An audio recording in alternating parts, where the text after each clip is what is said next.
Gretha, her name was, the name given to her by her mother and father, who she hardly knew, a small but robustly built woman, scanning the wilderness for eatable wild berries.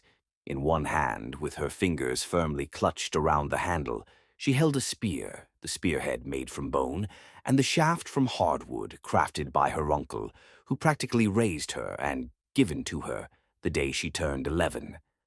Her uncle, not much of a hunter himself, had little wisdom to give about the subject, so she had to teach herself, hunting small game at first and learning little by little how to track down, catch, and kill her prey. The situation now was different. She could almost smell it in the air, a sort of eerie calm and uneasiness in the trees and plants around her.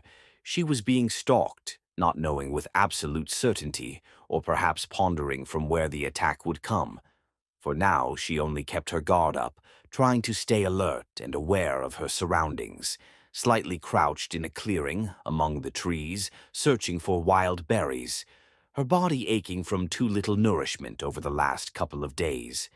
After being cast out from her tribe following the death of her uncle, who had, when she was but an infant, carried her across the lands from which they came, following an attack on their previous tribe, negotiated an arrangement for them to live in the village where she grew up.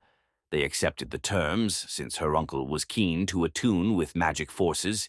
He was, in fact, the village shaman, from which they came.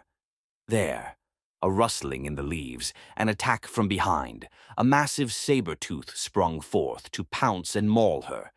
Luckily and barely she escaped its sharp claws. But she knew it wasn't over. She quickly regained her footing and screamed at the top of her lungs at the wild beast, while stabbing with the spear to hold it at bay. She could sense its hunger and thirst for blood growing more fierce and knew she had but one option: run. Maneuvering the trees and foliage of the forest while being chased by the beast, she looked around for means of escape. There, a tree, stretching from the forest floor to the top of a smaller hill. She made a leap towards the tree, but got scratched in the back by the beast's claws. She pressed on and climbed the tree, successfully escaping the creature. She spun around, looked back at it in triumph, raised her spear above her head and shouted a roar of victory before she kept running.